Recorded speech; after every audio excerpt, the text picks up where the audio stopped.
আমার খুব পছন্দের একটা হাদিস।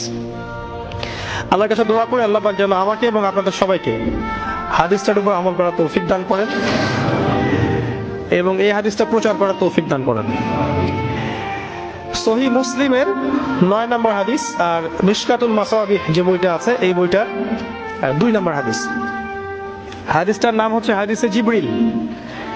হাদিসে জিবরিল বা জিব্রাইল যেটা আপনারা বলেন। রাসূলুল্লাহ সাল্লাল্লাহু আলাইহি ওয়াসাল্লাম, আমরা নবীর নাম শুনলে দরুদ পড়ব।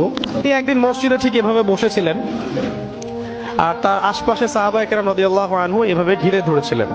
এমন অবস্থায় মসজিদে একজন ব্যক্তি প্রবেশ করলেন। আমি অল্প করে বলছি, শর্ট করে বলছি, অনেক লম্বা হাদিসটা। এমন অবস্থায় একজন ব্যক্তি মসজিদে প্রবেশ করলেন। প্রবেশ করে একদম নবী সাল্লাল্লাহু আলাইহি ওয়াসাল্লামের হাঁটুর সাথে হাঁটু লাগিয়ে দিয়ে বসলেন। তাহলে কিভাবে বসলেন? তাশাহুদ আত-তাহিয়াতুর সময় আমরা যেমন করে বসি ঠিক এইভাবে বসলেন, নবী সাল্লাল্লাহু আলাইহি ওয়াসাল্লামের হাঁটুর সাথে হাঁটু লাগিয়ে দিয়ে, এবং নিজের 2 হাত আল্লাহ রাসূলের 2 উরুর উপরে রাখলেন। টিচার আর উস্তাদের বসার আদবটা বুঝতে পারছেন? অবশ্য উনি বসে বলেন নাই রাসূল সাল্লাল্লাহু আলাইহি ওয়াসাল্লাম একটু তাকান, ছবি তুলি, উনি এটা বলেন নাই। উনি বসলেন। আপনি গেলে কি করতেন? হুজুর একটু তাকান, আপনার ফোন নাম্বারটা একটু দেন হুজুর।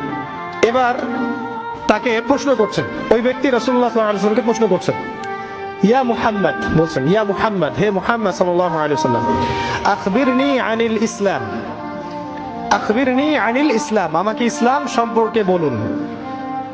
জানতে এসেছেন, ইসলাম সম্পর্কে বলুন। আর যে ব্যক্তি আসলেন তার চুলগুলো ছিল খুবই কালো, ঘন কালো চুল, ঠিক আছে, কুচকুচে কালো, আর জামাটা ছিল খুব সাদা, ধবধবে সাদা। মানে সফর করে আসলে যে একটা চিহ্ন থাকে, এরকম কোনো চিহ্নই তার মধ্যে নাই।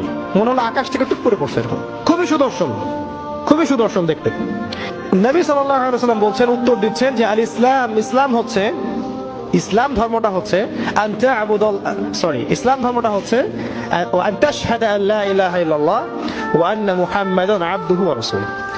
ইসলামের প্রথম বিষয়টা হচ্ছে তুমি আল্লাহ ছাড়া কারো ইবাদত করবে না এবং এই সাক্ষ্য দিবে যে আল্লাহ ছাড়া কোনো ইলাহ নাই আর মুহাম্মদ সাল্লাল্লাহু আলাইহি ওয়াসাল্লাম আল্লাহর বান্দা এবং রাসূল। এই সাক্ষ্যটাকে দিবে।